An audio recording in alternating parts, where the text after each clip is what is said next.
9 March 2020 આ તારીખ ગુજરાતના તમામ લોકો હંમેશા માટે યાદ રહેશે, કેમ કે આ એ જ તારીખ છે કે જ્યારે ગુજરાતમાં પહેલો કોરોના વાયરસનો કેસ નોંધાયો હતો. ગુજરાતમાં કોરોના નામનો વાયરસ આજથી બરાબર 5 વર્ષ પહેલા પ્રવેશ્યો હતો અને 5 વર્ષ પછી ફરી પાછો એક નવો વાયરસ આવ્યો છે, જેને સમગ્ર દુનિયામાં હાહાકાર મચાવ્યો છે. ચીનના HMPV વાયરસનો પહેલો કેસ ગુજરાતમાં નોંધાતા ખળભળાટ મચી ગયો છે. જો કે બાળક રિકવર થઈ જતા બાળકને ડિસ્ચાર્જ પણ આપી દેવામાં આવ્યું છે. ત્યારે HMPV વાયરસના ખતરાના પગલે રાજકોટનું તંત્ર એક્શન મોડમાં આવી ગયું છે.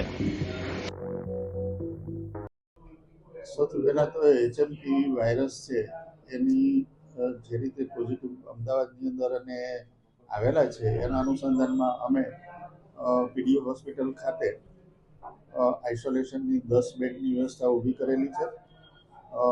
MCH બિલ્ડિંગની અંદર 6ઠા માળે બાળકોના વિભાગની અંદર, જેની અંદર ઓક્સિજન અને વેન્ટિલેટર સાથેની તમામ સુવિધાઓ ઉપલબ્ધ કરાવેલ છે.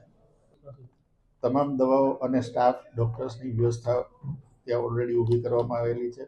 ગમે એટલા પેશન્ટ આવે આપણે પહોંચી શકીએ એવી કન્ડિશનની અંદર છે. દવાઓ આપણી પાસે બધી જ હાજર સ્ટોકમાં છે અને પૂરી પાડવામાં આવશે. વાયરસની ટેસ્ટની કિટની અમે ખરીદી કરવાની પ્રક્રિયા શરૂ કરી દીધેલ છે.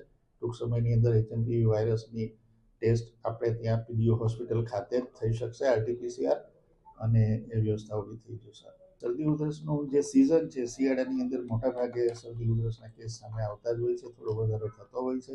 10-20% શરદી ઉધરસના વધારો એ સામાન્ય વસ્તુ છે, જેને HMPV વાયરસ સાથે કોઈ નિસ્બત નથી.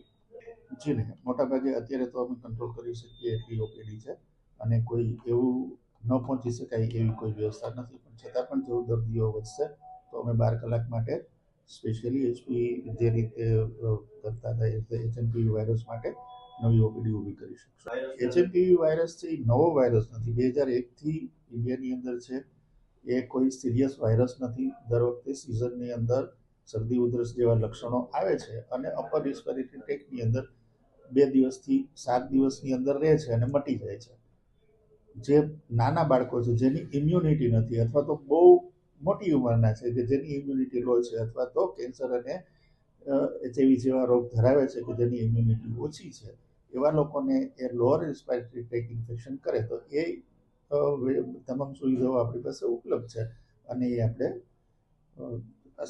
બહુ સારી રીતે કરી શકીએ છીએ.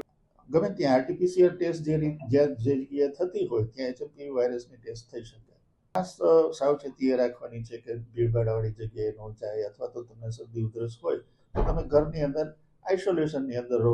બીજા લોકોને ચેપમાં ન હોવા ચેપી વાયરસ છે. એક આપણી છીંક બાજુમાં હોય અને છીંક ખાય તો જે રીતે આપણે સામાન્ય શરદી ઉધરસ ફેલાય એ જ રીતે આ વાયરસ ફેલાય છે.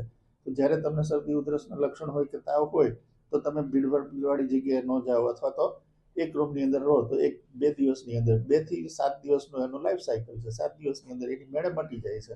સામાન્ય શરદી ઉધરસના જ લક્ષણો છે, પણ ઘણી વખત શ્વાસ જ્યારે ફેફસાની અંદર ફેલાય ત્યારે તમને શ્વાસ ચડવાની કે એવી કોઈ તકલીફ ઊભી થાય અને હાઈ ગ્રેડ ફીવર ઊભો થાય. બાકી કોઈ તકલીફ નથી.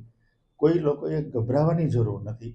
એવો કોઈ ડેડલી વાયરસ નથી. હજી સુધી HMPV વાયરસથી કોઈ સિરિયસનેસ આવી હોય અને ડેથ થયું એવા કોઈ રિપોર્ટિંગ ઇન્ડિયામાં નથી થયા. જે કંઈ કેસ થયા છે બધા સ્ટેબલ છે અને 1-2 કેસ તો ડિસ્ચાર્જ પણ થઈ ગયા છે. એટલે આનાથી ગભરાવાની જરૂર નથી. સામાન્ય શરદી ઉધરસની દવાઓ તમે લો. ખાસ કરીને જ્યારે શરદી ઉધરસ થાય ત્યારે તમે દવા લો. ખોટું ઊંટવૈદું કરીને કે એવી રીતે ના લો તો આરામથી આ વાયરસ સાથે આપણે લડી શકીએ. કીટની ખરીદી પ્રક્રિયા શરૂ થઈ ગઈ છે. 1-2 દિવસની અંદર કીટ આવી જશે. અહીંયા ટેસ્ટ શરૂ થઈ